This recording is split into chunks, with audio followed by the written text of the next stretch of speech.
What's up guys, it's Ryan from the Grill Top Experience and I'm making some salmon. I got some fresh caught wild salmon and it's going to make some amazing tacos coming up. So to do this I have my grill set up indirect. I'm going to have the hot coals on one side, put the salmon on the other, and I've got it smoking with a little bit of cherry and apricot wood, mostly because that's what I had around, but it'll still turn out great. Okay, so I did a little bit of work before you guys came along and I took these out of the package. I put a little bit of salt and sugar. The exact amounts are going to be down in the description below, to be able to get a little bit of dry brine going to pull that salt into the meat so it'll hold on to the water a little bit better. Now, since this is wild caught, I'm not going to get into the health specifics of whether or not wild or farmed is better, but everybody agrees that farmed has more fat than wild, and so we have to be really careful not to overcook this. And now that it's ready to go on the grill, I put just a little bit of pepper and chili powder on it to get it ready for these fish tacos. It should be seasoned to perfection, so let's go ahead and get it on the grill.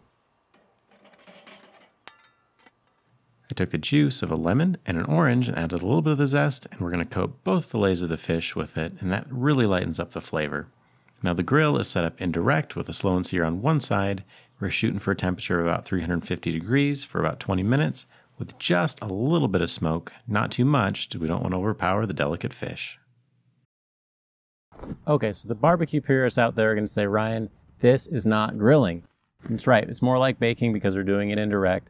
But you don't get smoke when you do it in the oven at home, and this is going to come out a lot better and add a little bit more flavor for it too.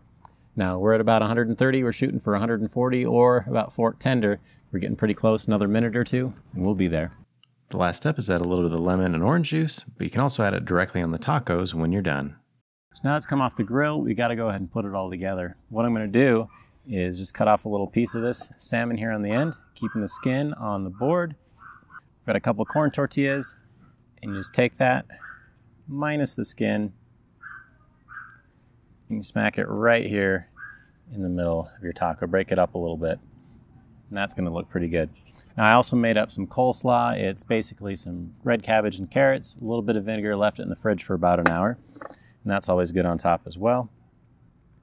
And then to top it all off, I've got some mango salsa, which is absolutely fantastic. It's essentially the same recipe of the salsa that I made last week, except I added some mango and cilantro to it.